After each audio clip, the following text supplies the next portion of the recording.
Welcome to TV triple nine news. ముందుగా headlines.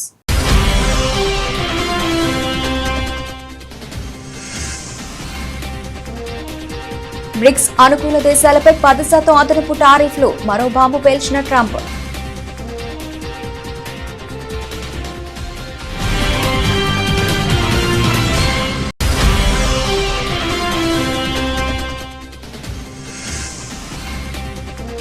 ఉగ్రవాద బాధితులను మద్దతుదారులను ఒకేలా చూడలేం. బ్రిక్స్ వేదికగా పాక్పై మోదీ ఘాటు వ్యాఖ్యలు.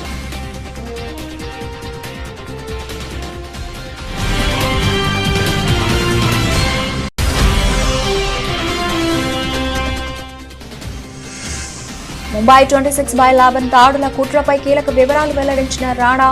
మాస్టర్ మైండ్ డేవిడ్ హెడ్లీకి సాయం చేశానని విచారణలో అంగీకారం.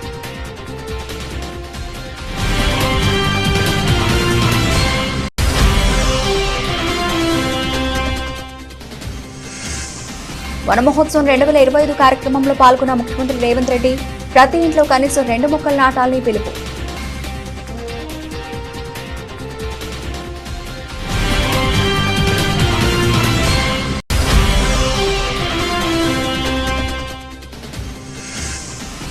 నెల్లూరు జిల్లాలోని విఆర్ హైస్కూల్ ప్రారంభోత్సవంలో పాల్గొన్న మంత్రి లోకేష్.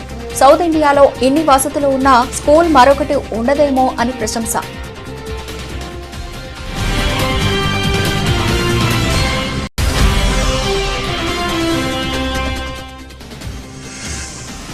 వైద్య శాఖ అధికారులతో మంత్రి దామోదర్ రాజనరసింహ సమీక్ష సమావేశం. ఆసుపత్రిలో అవసరమైన అన్ని మెడిసిన్స్ సిద్ధంగా ఉంచుకోవాలని సూచన.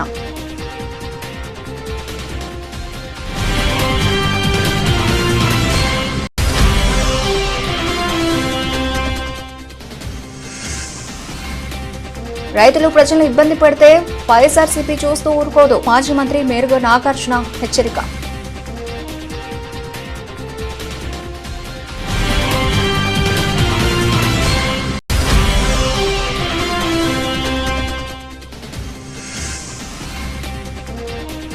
స్వర్ణకారులపై వేధింపులు మానుకోవాలి డిమాండ్ చేసిన ఎమ్మెల్సీ కవిత.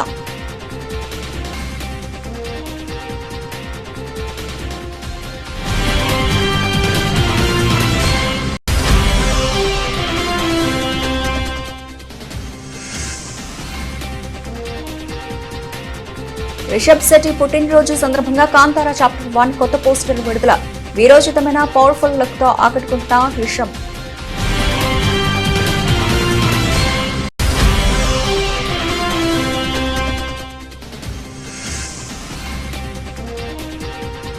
స్వల్ప నష్టాల్లో దేశీయ సూచీలు. నష్టాల ఊగిసలాడుతున్న సెన్సెక్స్ నిఫ్టీ.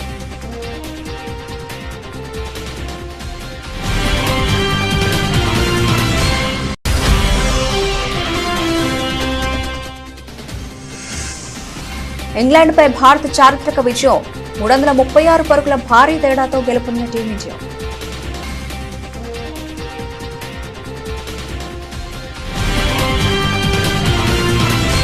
అమెరికా బ్రిక్స్ దేశాల మధ్య వాణిజ్య యుద్ధం మరింత తీవ్ర రూపం దాల్చింది. బ్రిక్స్ కూటమి అనుసరిస్తున్న అమెరికా వ్యతిరేక విధానాలకు మద్దతిచ్చే ఏ దేశంపైన అయినా అదనంగా 10% సుంకాలు విధిస్తామని అమెరికా అధ్యక్షుడు డొనాల్డ్ ట్రంప్ సంచలన ప్రకటన చేశారు. ఈ విధానంలో ఎలాంటి మినహాయింపులు ఉండవని ఆయన స్పష్టం చేశారు. తన social media platform truth social వేదికగా ట్రంప్ ఈ హెచ్చరికలు జారీ చేశారు. బ్రిక్స్ కూటమి అవలంబిస్తున్న అమెరికా వ్యతిరేక విధానాలతో ఏ దేశం ఏకీభవించినా ఆ దేశంపై అదనంగా 10% సుంకం విధిస్తాం. ఈ విషయంలో మీరంతా దృష్టి సారించినందుకు ధన్యవాదాలు అని ఆయన పేర్కొన్నారు. ఈ కొత్త సుంకాల విధానానికి సంబంధించిన అధికారిక లేఖలను వివిధ దేశాలకు పంపనున్నట్లు మరో సందేశంలో తెలిపారు. ప్రస్తుతం బ్రెజిల్లోని రియో డి జెనీరోలో బ్రిక్స్ దేశాల శిఖరాగ్ర సదస్సు జరుగుతోంది. ఈ సదస్సులో అమెరికా ఏకపక్షంగా సుంకాలను పెంచడంపై బ్రిక్స్ దేశాల నేతలు తీవ్ర ఆందోళన వ్యక్తం చేశారు. ఏకపక్షంగా విచక్షణారహితంగా సుంకాలను పెంచడం, ప్రపంచ వాణిజ్య సంస్థ నిబంధనలకు విరుద్ధంగా వ్యవహరించడంపై తీవ్ర ఆందోళన వ్యక్తం చేస్తున్నామని బ్రిక్స్ దేశాలు ఉమ్మడి ప్రకటనలో తెలిపాయి. ఉగ్రవాద బాధితులను, ఉగ్రవాదాన్ని ప్రోత్సహించే వారికి ఒకే తక్కడలో తూయలేమని ప్రధాని నరేంద్ర మోదీ స్పష్టం చేశారు. బ్రెజిల్లో జరుగుతున్న బ్రిక్స్ దేశాల శిఖరాగ్ర సదస్సులో ఆయన మాట్లాడుతూ ఉగ్రవాదానికి మద్దతిస్తున్న పాకిస్తాన్పై తీవ్ర స్థాయిలో విరుచుకుపడ్డారు. ఉగ్రవాదం విషయంలో కొందరు తమ రాజకీయ వ్యక్తిగత ప్రయోజనాల కోసం మౌనంగా ఉండటాన్ని కూడా ఆయన తప్పుపట్టారు. ఇటీవల జమ్మూ కాశ్మీర్లోని పహల్గాంలో పాకిస్తాన్ ప్రేరేపిత ఉగ్రవాదులు జరిపిన దాడిలో 26 మంది పర్యాటకులు ప్రాణాలు కోల్పోయిన సంగతి తెలిసిందే. ఈ దాడి నేపథ్యంలో భారత ఆపరేషన్ సింధూర్ చేపట్టి పీఓకేతో పాటు పాకిస్తాన్లోని ఉగ్రవాద శిబిరాలను, సైనిక స్థావరాలను ధ్వంసం చేసింది. ఈ క్రమంలోనే ప్రధాని మోదీ అంతర్జాతీయ వేదికపై పాకిస్తాన్ వైఖరిని ఎండగట్టారు. ఉగ్రవాదాన్ని పాకిస్తాన్ ఒక ప్రభుత్వ విధానంగా మార్చుకుందని భారత్ ఎప్పటి నుంచో ఆధారాలతో సహా ఆరోపిస్తున్న విషయాన్ని పరోక్షంగా గుర్తు చేశారు. పహల్గాం దాడిని ఖండించి భారత్ కు అండగా నిలిచిన దేశాలకు ఆయన ధన్యవాదాలు తెలిపారు. ముంబై 26/11 ఉగ్రదాడుల కేసులో ప్రధాన కుట్రదారుడైన తహవూర్ హుసేన్ రాణా విచారణలో సంచలన విషయాలు వెల్లడించారు. సుదీర్ఘ దౌత్య పోరాటం తర్వాత భారత్ కు అప్పగించబడిన 64 ఏళ్ల రాణా ముంబై పోలీసుల క్రైమ్ బ్రాంచ్ విచారణలో దాడుల వెనుక ఉన్న కుట్ర గుట్టు విప్పాడు. దాడుల మాస్టర్ మైండ్ డేవిడ్ కోల్మాన్ హెడ్లీకి తాను ఎలా సహాయపడ్డాడో పూసగుచ్చినట్లు వివరించినట్లు పోలీసు వర్గాలు తెలిపాయి. ముంబైలోని ఛత్రపతి శివాజీ టర్మినస్ వంటి ప్రధాన ప్రాంతాలను లక్ష్యాలుగా గుర్తించడంలో హెడ్లీకి సహకరించానని రాణా అంగీకరించాడు. దాడులకు ముందు ఉగ్రవాదులు నిఘా పెట్టేందుకు వీలుగా ఇమిగ్రెంట్ లా సెంటర్ పేరుతో ఒక ముసుగు కంపెనీని ఏర్పాటు చేయాలనే ఆలోచన తనదేనని రాణా ఒప్పుకున్నాడు. ఈ కంపెనీ ముసుగులోనే హెడ్లీ భారత్లోని పలు నగరాల్లో పర్యటించి సమాచారం సేకరించాడు. గతంలో తాను పాకిస్తాన్ సైన్యంలో కెప్టెన్ హోదాలో డాక్టర్గా పనిచేసినట్లు రాణా వెల్లడించాడు. సియాచిన్ వంటి సున్నిత ప్రాంతాల్లో పనిచేస్తున్నప్పుడు అనారోగ్యం కారణంగా విధులకు దూరం అవడంతో తనను సైన్యం నుంచి పారిపోయిన వ్యక్తిగా ప్రకటించారని తెలిపాడు. ఈ రికార్డును సరిచేయిస్తానని హెడ్లీ హామీ ఇవ్వడంతోనే తాను ఉగ్రకుట్రలో భాగమైనట్లు చెప్పాడు. పాకిస్తాన్ సైనిక యంత్రాంగం గూఢచార సంస్థ ఐఎస్ఐ, లష్కరే తోయిబా ఉగ్రవాద సంస్థలతో తాను చురుగ్గా సమన్వయం చేసుకున్నట్లు అంగీకరించాడు. దాడుల సూత్రధారులుగా ఆరోపణలు ఎదుర్కొంటున్న సాజిద్ మీర్, అబ్దుల్ రహమాన్ పాషా, మేజర్ ఇక్బాల్ వంటి పాక్ అధికారులు తనకు తెలుసునని కూడా రాణా అంగీకరించినట్లు సమాచారం. ప్రకృతిని మనం కాపాడితేనే ప్రకృతి మనల్ని కాపాడుతుందని తెలంగాణ ముఖ్యమంత్రి రేవంత్ రెడ్డి వ్యాఖ్యానించారు. వనమే మనం, మనమే వనం అని పెద్దలు చెప్పారని గుర్తు చేసుకున్నారు. ఏడాది 18 కోట్ల మొక్కలు నాటాలని తమ ప్రభుత్వం లక్ష్యంగా పెట్టుకుందని చెప్పుకొచ్చారు. అమ్మ పేరుతో ఒక మొక్కను నాటాలని ప్రధానమంత్రి నరేంద్ర మోదీ పిలుపునిచ్చారని గుర్తు చేశారు. అమ్మలు కూడా పిల్లల పేరుతో ఓ మొక్కను నాటాలని సూచించారు సీఎం రేవంత్ రెడ్డి. ప్రతి ఇంట్లో కనీసం 2 మొక్కలు నాటాలని సీఎం రేవంత్ రెడ్డి కోరారు. మీ పిల్లల్లాగే వాటిని సంరక్షిస్తే తెలంగాణ రాష్ట్రమంతా పచ్చదనంతో నిండిపోతుందని ఉద్ఘాటించారు. ఇవాళ ప్రొఫెసర్ జయశంకర్ వ్యవసాయ విశ్వవిద్యాలయంలో వన మహోత్సవం 2025 కార్యక్రమంలో ముఖ్యమంత్రి రేవంత్ రెడ్డి పాల్గొన్నారు. ఈ సందర్భంగా రుద్రాక్ష మొక్కను నాటి వన మహోత్సవాన్ని సీఎం ప్రారంభించారు. కార్యక్రమంలో మంత్రి కొండా సురేఖ, వేం నరేందర్ రెడ్డి, పీసీసీ డాక్టర్ సువర్ణ, ఇతర అటవీ అధికారులు పాల్గొన్నారు. అనంతరం అటవీ శాఖ హెచ్ఎండీ ఆధ్వర్యంలో ఏర్పాటు చేసిన ఫోటో ఎగ్జిబిషన్ తిలకించారు. ఈ సందర్భంగా మీడియాతో సీఎం రేవంత్ రెడ్డి మాట్లాడారు. ఒకప్పుడు సోలార్ వ్యాపారం, సోలార్ పవర్ ప్లాంట్స్ పెట్టాలంటే అదానీలు రావాలి, అదానీల వ్యాపారం అనేది. కానీ ఈరోజు 1000 మెగావాట్ల సోలార్ పవర్ ప్లాంట్స్ ఈరోజు మా అక్కల చేతుల్లో పెట్టి స్వయం సహాయక సంఘాలకు బాధ్యత ఇచ్చి ఈరోజు 1000 మెగావాట్ల సోలార్ విద్యుత్ ఉత్పత్తి ఒప్పందాలు విద్యుత్ శాఖతోని మా ఆడబిడ్డల చేతిలో, మా అక్కల చేతిలో పెట్టినాం. అదే కాదు, ఈరోజు ఆర్టీసీ బస్సులో మా అక్కలు ఉచిత ప్రయాణం చేస్తున్నారు. గతంలో అమ్మగారి ఇంటికి వెళ్ళాలన్నా, అమ్మవారిని దర్శనం చేసుకోవాలన్నా మా అక్కలకైతే ఇంటి ఆయననో లేకపోతే కొడుకునో పైసలు అడగాల్సిన పరిస్థితి, కిరాయి పైసలు. ఇప్పుడు ఇంటి ఆయన పని మీద ఆఫీస్కి పోతే అక్క అమ్మగారి ఇంటికి పోయి అమ్మని చూసి మళ్ళీ ఇంటికి ఆయన వచ్చే లోపల వచ్చేటట్టు ఉచిత బస్సు ప్రయాణం ఇచ్చినాం. బస్సుల్లో ఉచితంగా మా అక్కలు, మా చెల్లెళ్ళు ప్రయాణం చేయడం కాదు, ఈరోజు రాష్ట్రంలో 1000 బస్సులు కొని మా ఆడబిడ్డలే ఆర్టీసీకి కిరాయికి పెట్టినారు. ఇలా 1000 బస్సుల యజమానులు మా అక్కలు అయ్యిండ్రానంటే ఈరోజు వాళ్ళ చేతుల్లో వ్యాపారం ఉంటే బాగుంటుంది అని చెప్పి మా అక్కల కోసం ఈరోజు ప్రత్యేకమైన ప్రణాళికలు చేసినాం. ఈరోజు హైటెక్ సిటీ అంటే మన వాళ్ళందరూ విప్రోనో, ఇన్ఫోసిస్నో లేకపోతే మైక్రోసాఫ్టో ఇట్లాంటి మా పాత్రికేయ మిత్రులు పేపర్లలో రాస్తుంటారు.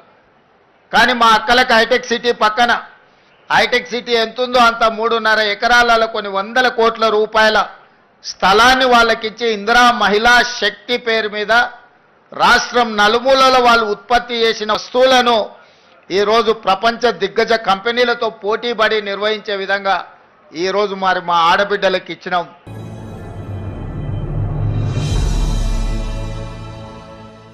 భూమి కంటే ఎక్కువగా మన భారం మోసేది అమ్మ అని, అందుకే తల్లికి వందనం పేరుతో తల్లిని గౌరవిస్తూ ముందుకు వెళుతున్నామని విద్యాశాఖ మంత్రి నారా లోకేష్ అన్నారు. జిల్లాలోని విఆర్ హైస్కూల్ ప్రారంభోత్సవం అనంతరం మంత్రి మాట్లాడుతూ ఉపాధ్యాయులను చూస్తే దేవుళ్లు గుర్తొస్తారని తెలిపారు. 150 ఏళ్ల చరిత్ర ఉన్న విఆర్ పాఠశాల 6 నెలల కిందట ఘోరమైన పరిస్థితి చూస్తే చాలా ఆశ్చర్యపడ్డానని, ఇప్పుడు చూసి అసహ్యపడుతున్నట్లు చమత్కరించారు. నెల్లూరులోనే ఇలాంటి అత్యాధునిక స్కూల్ ఎక్కడా లేదని, అందుకే ఇక్కడ చేరామని పిల్లలు చెబుతున్నారన్నారు. సౌత్ ఇండియాలో ఇన్ని వసతులు ఉన్న స్కూల్ మరొకటి ఉండదేమో అని చెప్పుకొచ్చారు. కొత్త teams hospital, Warangal super speciality హాస్పిటల్లో మెడికల్ డయాగ్నోస్టిక్స్ ఎక్విప్మెంట్స్, ఫర్నిచర్ త్వరగా కొనుగోలు చేయాలని ఆరోగ్య శాఖ మంత్రి దామోదర్ రాజనరసింహ అధికారులకు ఆదేశాలు జారీ చేశారు. భవిష్యత్తును దృష్టిలో పెట్టుకుని అత్యాధునిక టెక్నాలజీతో కూడిన ఎక్విప్మెంట్ కొనుగోలు చేయాలని సూచించారు. ఇవాళ తెలంగాణ సచివాలయంలో వైద్యశాఖ అధికారులతో మంత్రి దామోదర్ రాజనరసింహ సమీక్షా సమావేశం నిర్వహించారు. ఈ సందర్భంగా అధికారులకు కీలక ఆదేశాలు జారీ చేశారు. అనంతరం మీడియాతో మంత్రి దామోదర్ రాజనరసింహ మాట్లాడారు. డాక్టర్లు, సిబ్బంది, పేషెంట్ల అవసరాలను దృష్టిలో పెట్టుకుని ఫర్నిచర్ కొనుగోలు చేయాలని నిర్దేశించారు. కొత్త హాస్పిటల్స్ కు పేషెంట్లు ఎక్కువగా వచ్చే అవకాశం ఉంటుందని, ఆ అంచనాలకు తగ్గట్లుగా ఫర్నిచర్ ఎక్విప్మెంట్ సరిపడా ఉండాలని దిశానిర్దేశం చేశారు. ప్రభుత్వ ఆసుపత్రుల్లో మెడిసిన్ సరఫరాపై వివిధ విభాగాల హెచ్ఓడీల అడిగి మంత్రి తెలుసుకున్నారు. అవసరమైన అన్ని మెడిసిన్స్ అందుబాటులో ఉన్నాయా లేవా అని డిఎంఈ వివిపి కమిషనర్ డిహెచ్ ను అడిగారు. సీజనల్ వ్యాధుల కాలం కావడంతో పేషెంట్ల సంఖ్య పెరిగే అవకాశం ఉంటుందని, ఇందుకు అనుగుణంగా మెడిసిన్ అందుబాటులో ఉంచుకోవాలని మంత్రి ఆదేశించారు. సెంట్రల్ మెడికల్ స్టోర్లలో కనీసం 3 నెలలకు సరిపడా మందులు అందుబాటులో ఉంచుకోవాలని టీజీఎంఎస్ ఐడీసీ అధికారులకు మంత్రి సూచించారు. కరేడులో బలవంతపు భూసేకరణ ఆపాలని బాపట్ల జిల్లా వైఎస్ఆర్సీపీ అధ్యక్షులు మాజీ మంత్రి మేరుగు నాగార్జున డిమాండ్ చేశారు. పరిశ్రమల పేరుతో కుట్ర రాజకీయాలు చేయడం తగదని హెచ్చరించారు. రైతులు ప్రజలను ఇబ్బంది పెడితే వైఎస్ఆర్సీపీ చూస్తూ ఊరుకోదన్నారు. ఓకదంపుడు ఉపన్యాసాలు చేస్తున్న చంద్రబాబు నాయుడు గారు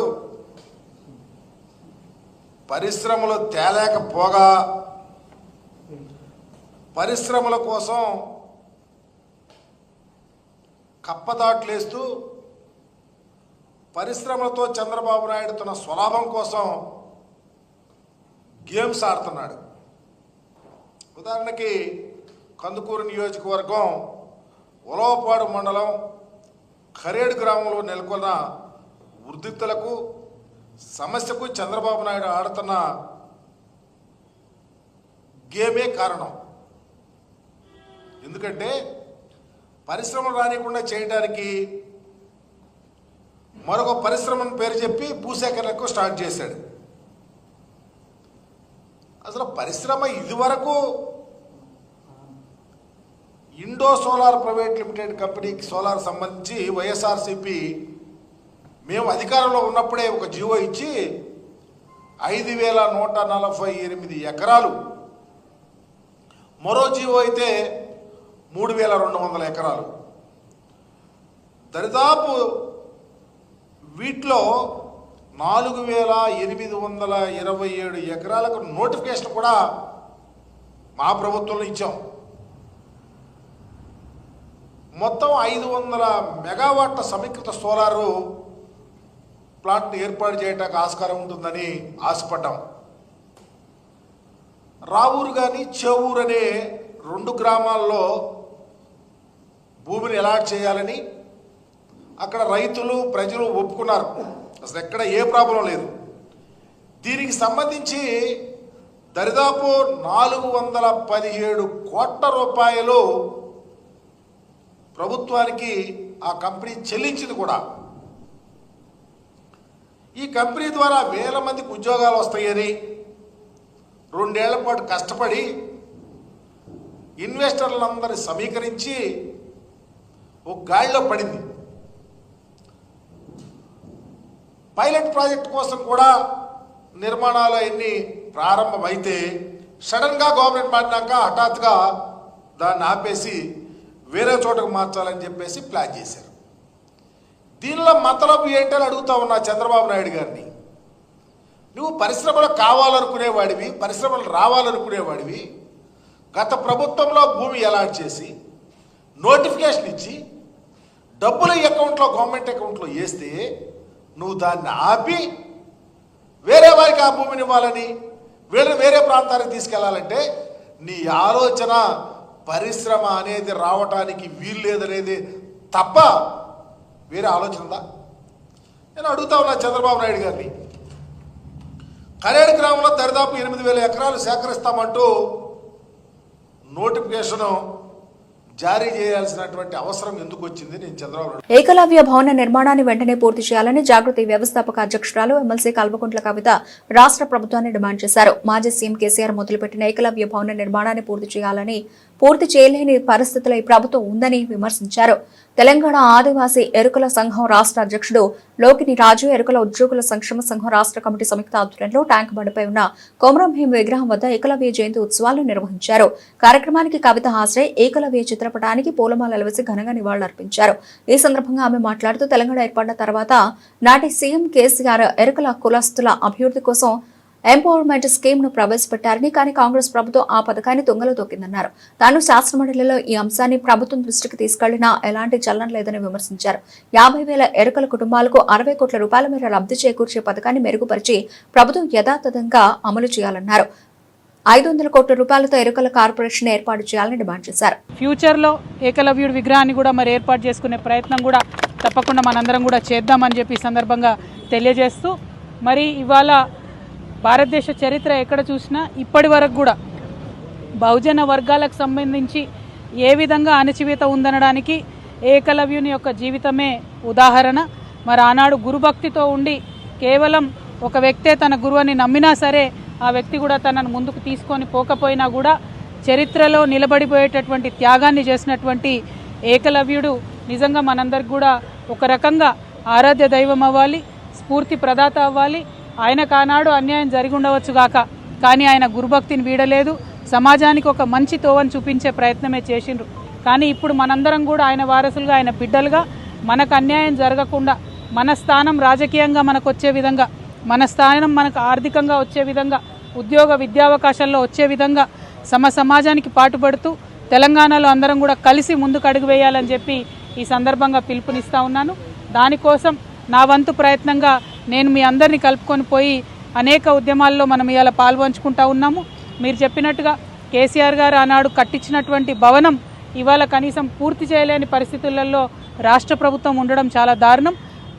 ఏకలవ్య భవనం తప్పకుండా త్వరితగతిన పూర్తి చేయాలని ముందుగా కాంగ్రెస్ ప్రభుత్వాన్ని నేను డిమాండ్ చేస్తూ ఉన్నాను. అదేవిధంగా మరి ఎస్ స్కీమ్, YES అంటే ఎరుకల ఎంపవర్మెంట్ స్కీమ్ అనేటటువంటి పథకాన్ని గౌరవ పెద్దలు కేసీఆర్ గారు ఆనాడు ప్రవేశపెట్టడం జరిగింది. దాన్ని ఇప్పుడు ప్రభుత్వం కంప్లీట్గా తుంగలోకి తొక్కింది.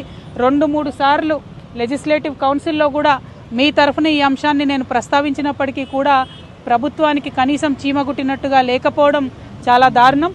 ఈరోజు ఏకలవ్యుని జయంతి సందర్భంగా మళ్ళొకసారి ప్రభుత్వాన్ని డిమాండ్ చేస్తూ ఉన్నాను.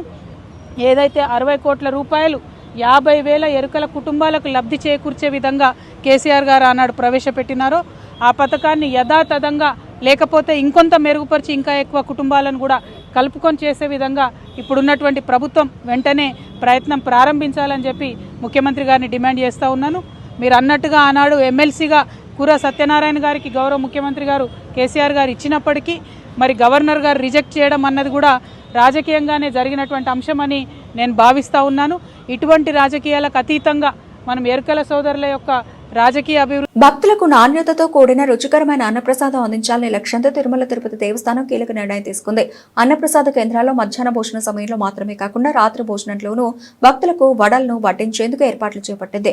తిరుమలలోని తరిగొండ వెంగమామ అన్నప్రసాద కేంద్రంలో టీటీడీ చైర్మన్ బిఆర్ నాయుడు వడల పంపిణీని ప్రారంభించారు. స్వయంగా భక్తులకు వడ్డించారు. ఈ సందర్భంగా బిఆర్ నాయుడు మీడియాతో మాట్లాడుతూ ప్రస్తుతం రోజుకు సుమారు 70,000 నుంచి 75,000 వడలను ప్రత్యేకంగా తయారు చేసి భక్తులకు వడ్డిస్తున్నామని చెప్పారు.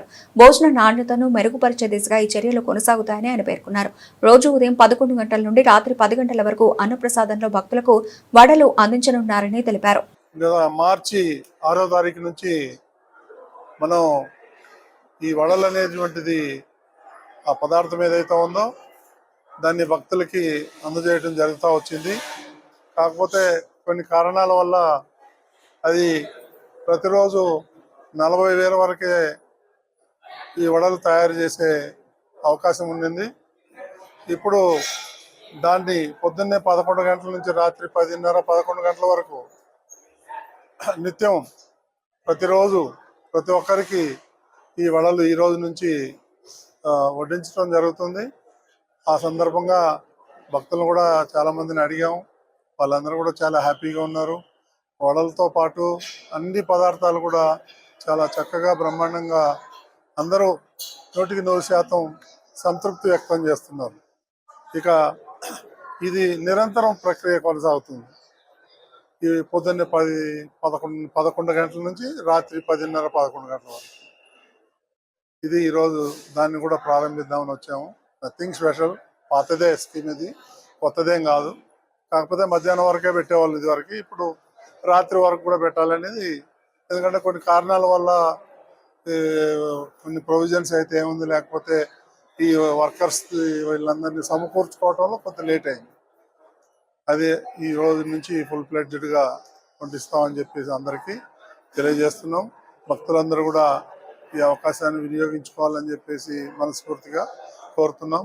ఇక్కడ ఇవన్నీ కూడా ఏర్పాటు చేస్తున్నటువంటి ఎవరైతే అన్నదానంలో పనిచేస్తున్నటువంటి ప్రతి ఒక్కరికి, ముఖ్యంగా శాస్త్రి గారికి కూడా ఈ సందర్భంగా ధన్యవాదాలు తెలుసుకుంటాం. ఓం నమో. పోలీసులు స్వర్ణకారులను వేధించడం మానుకోవాలని ఎమ్మెల్సీ కవిత అన్నారు. కేసులకు భయపడి స్వర్ణకారులు ఆత్మహత్యలు చేసుకోవద్దని కోరారు.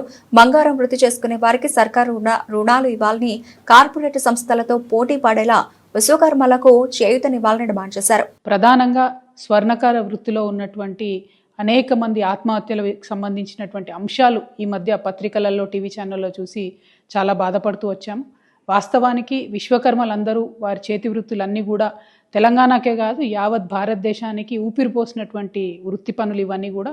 అవన్నీ నెమ్మదిగా కార్పొరేట్ సంస్థలు వచ్చిన తర్వాత మరి మరుగున పడుతూ వచ్చినటువంటి విషయం మనందరం కూడా గమనిస్తున్నాము. కానీ మన భారతదేశంలో బంగారానికి ఉండేటటువంటి ప్రాధాన్యత, నగలకు ఉండేటటువంటి పవిత్రత, వీటితోని స్వర్ణకార వృత్తిలోకి కేవలం స్వర్ణకారులే కాకుండా గౌడ్స్ కావచ్చు, వైశ్యాస్ కావచ్చు, అనేకమైన ఇతరులు కూడా వచ్చి చాలా చోట్ల బంగారు షాపులు పెట్టుకోవడము, నగలకు సంబంధించిన వ్యాపారాలు చేయడాన్ని మనం చూస్తూ వస్తున్నాము. అయితే పెద్ద పెద్ద సంస్థలు, మలబార్ లాంటి సంస్థలు, ఇంకోటి పెద్ద సంస్థలు వచ్చినటువంటి నేపథ్యంలో, రెడీమేడ్ షాపులు వచ్చినటువంటి నేపథ్యంలో స్వర్ణకారులకు వారి జీవనము నడవడమే ఇబ్బందిగా జరుగుతున్నటువంటి పరిస్థితిని కూడా మనం గమనిస్తున్నాం. అయినా ఒక మహిళగా ఒక మెట్టెలు చేయించాలన్నా, ఒక మంగళసూత్రం చేయించాలన్నా మనం ఇప్పటికి కూడా స్వర్ణకారుల దగ్గరికే పోతాం తప్పితే బంగారం షాపుకి పోయి కొనుక్కోవాలని అనుకోము. కాబట్టి ఇంత పవిత్రమైనటువంటి వృత్తి, ఆ వృత్తి చేసేటటువంటి వారందరినీ, వారి కుటుంబాలని కాపాడుకోవాల్సినటువంటి బాధ్యత మనందరి మీద కూడా ఉన్నది. ముందుగా స్వర్ణకారుల మిత్రులందరినీ కూడా నేను కోరుతా ఉన్నాను, ఏ సమస్య కూడా జయించలేనిది కాదు. మనందరం కలిసికట్టుగా ఉండి జయిద్దాం. దానికి సంబంధించి మీరు మనసు బాధపట్టుకోకండి, ఆత్మహత్యలకు మాత్రం మీరు వెళ్ళొద్దండి. సైనైడే ఇవాళ పెరగన్నమయ్యేటటువంటి పరిస్థితి మరి స్వర్ణకారుల విషయంలో జరుగుతున్నది. చాలా బాధాకరంగా ఉన్నది. మీ అందరినీ నేను రిక్వెస్ట్ చేస్తూ ఉన్నాను. నేను ఎంపీగా ఉన్నప్పుడు మా నిజామాబాద్ జిల్లాలో ఈ యాక్ట్ 411 ఏదైతే ఉందో అది పెట్టకుండా దొంగ బంగారం కేసులో ఈ స్వర్ణకార వృత్తులు చేసేటటువంటి వాళ్ళను పోలీసులు ఇబ్బంది పెట్టకుండా నా వంతు ప్రయత్నం నేను ఆనాడు చేయడం జరిగింది. కానీ ఇవాళ ఇది రాష్ట్ర వ్యాప్తంగా చాలా పెద్ద ఎత్తున జరుగుతున్నది. ఈవెన్ ఏపీ, తెలంగాణ 2 రాష్ట్రాల్లో కూడా చాలా పెద్ద ఎత్తున ఈ సమస్య ఉన్నది. ఈ సమస్య పరిష్కారం అయ్యే విధంగా నేను ఇవాళ ఒక ఎమ్మెల్సీగా ఉన్న, ఒక బాధ్యతాయుతమైనటువంటి సంస్థ జాగృతి నడుపుతున్నటువంటి వ్యక్తిగా, బీసీ ఉద్యమంలో మరి పోరాటం చేస్తున్నటువంటి ఒక వ్యక్తిగా మీ అందరికీ నేను అండగా ఈ యాక్ట్ 411 సవరించేంత వరకు కూడా పోరాటం చేస్తానని ఈ సందర్భంగా మీ అందరికీ తెలియజేస్తా ఉన్నాను. మీరు మానసిక. కన్నడ స్టార్ హీరో రిషబ్ శెట్టి నటించిన కాంతారా చిత్రం ఎంత పెద్ద విజయం సాధించిందో ప్రత్యేకంగా చెప్పనక్కర్లేదు. ఈ సినిమా దేశవ్యాప్తంగా ప్రభంజనం సృష్టించింది. ఇప్పుడు ఈ చిత్రానికి ప్రీక్వల్ గా ఓ మూవీ రూపొందుతున్న విషయం తెలిసిందే. అయితే కన్నడ స్టార్ హీరో దర్శకుడు రిషబ్ శెట్టి పుట్టినరోజు సందర్భంగా ఆయన అభిమానులకు సర్ప్రైజ్ అందించింది కాంతారా. ఏ లెజెండ్స్ చాప్టర్ 1 సినిమా బృందం చిత్రం అక్టోబర్ 2న విడుదల కానుందని తెలియజేస్తూ పోస్టర్ విడుదల చేశారు. ఇందులో రిషబ్ లుక్ అదిరిపోయేలా ఉంది. వరాహస్వామి గర్జిస్తే ఎలా ఉంటుందో అలా తాజా పోస్టర్లో వీరోచితంగా రిషబ్ శెట్టి కనిపించారు. ఈ లుక్ ప్రేక్షకులని ఎంతగానో ఆకట్టుకుంటోంది. ఇప్పటికే విడుదలైన ఫస్ట్ లుక్ పోస్టర్లో రిషబ్ ముఖం పూర్తిగా కనిపించలేదు. కానీ తాజాగా రిలీజ్ చేసిన బర్త్డే పోస్టర్లో మాత్రం ఆయన పవర్ఫుల్ లుక్ తో ఫ్యాన్స్ కి ఫుల్ ట్రీట్ అందించారు. ఇది అసలు సిసలైన ఫస్ట్ లుక్ అని అభిమానులు భావిస్తున్నారు. కాంతారా తొలి భాగం రిలీజ్ అయినప్పుడు ఈ సినిమాని పాన్ ఇండియాగా రిలీజ్ చేయాలనే ఆలోచన రిషబ్ కి లేదు. కానీ కన్నడలో ఘన విజయం సాధించిన తర్వాత తెలుగు, తమిళ, హిందీ సహా ఇతర భాషలో విడుదలై సంచలనం రేపింది. అదే విజయంతో ప్రీక్వెల్ కు శ్రీకారం చుట్టారు.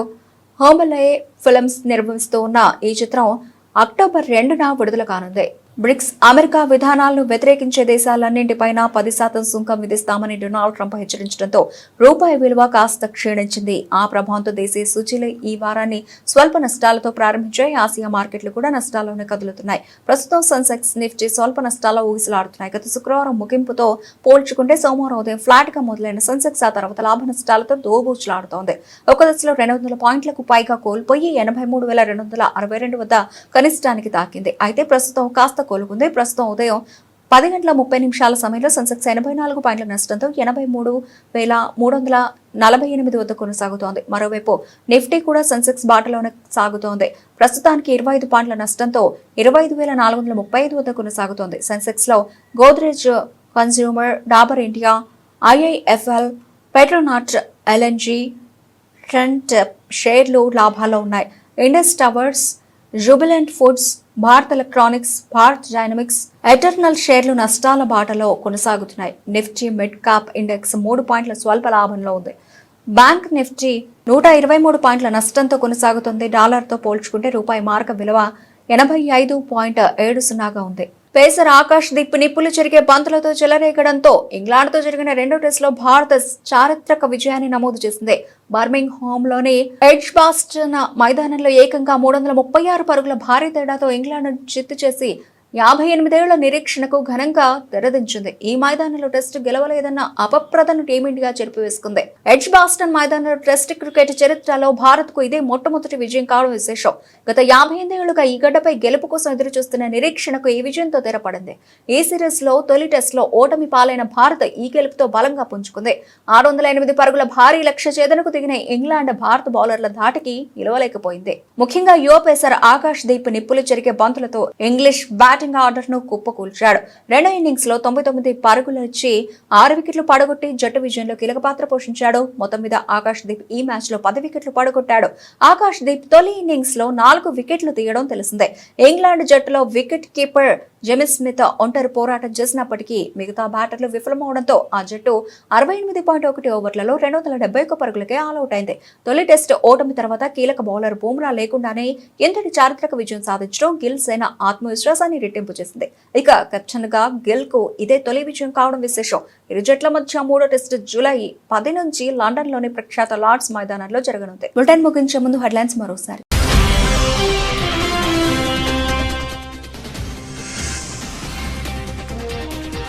బ్రిక్స్ అనుకూల దేశాలపై 10% అదనపు టారిఫ్లు, మరో బాంబు పేల్చిన ట్రంప్.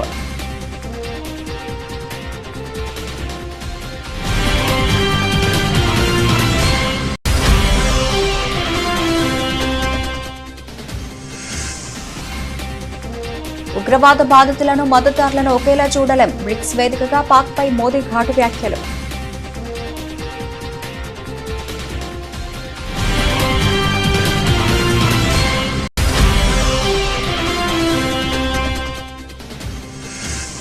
ముంబై 26/11 దాడుల కుట్రపై కీలక వివరాలు వెల్లడించిన రాణా. మాస్టర్ మైండ్ డేవిడ్ హడ్లీకి సాయం చేశానని విచారణలో అంగీకారం.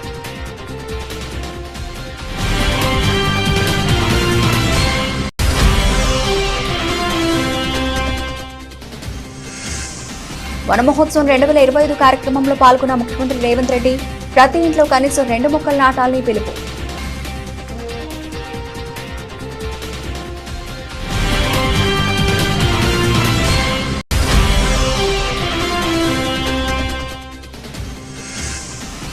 నెల్లూరు జిల్లాలోని విఆర్ హైస్కూల్ ప్రారంభోత్సవంలో పాల్గొన్న మంత్రి లోకేష్. సౌత్ ఇండియాలో ఇన్ని వసతులు ఉన్న స్కూల్ మరొకటి ఉండదేమో అని ప్రశంస.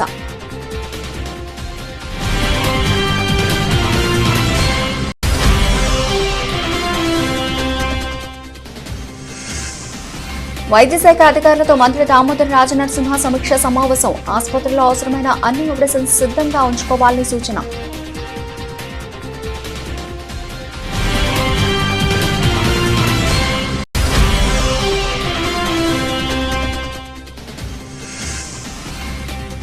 రైతులు ప్రజలను ఇబ్బంది పెడితే వైఎస్ఆర్సీపీ చూస్తూ ఊరుకోదు. మాజీ మంత్రి మేరుగ నాగార్జున హెచ్చరిక.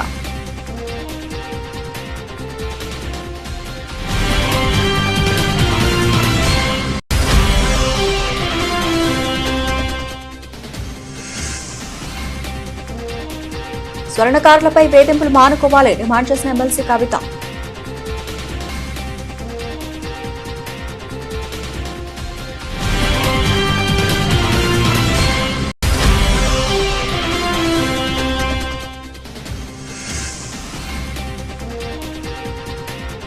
రిషబ్ శెట్టి పుట్టినరోజు సందర్భంగా కాంతారా చాప్టర్ 1 కొత్త పోస్టర్ విడుదల.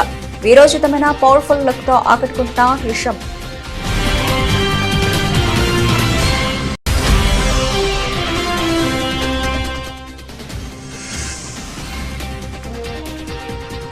స్వల్ప నష్టాల్లో దేశీయ సూచీలు నష్టాల ఊగిసలాడుతున్న సెన్సెక్స్ నిఫ్టీ.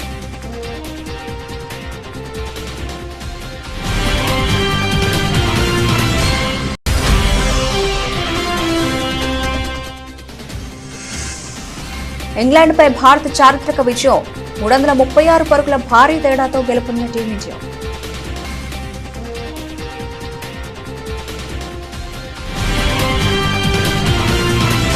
ఇవి ఇప్పటివరకు నవలసిన అప్డేట్స్. మరిన్ని అప్డేట్స్ తో మళ్ళీ కలుద్దాం. అంతవరకు సెలవు. నమస్తే.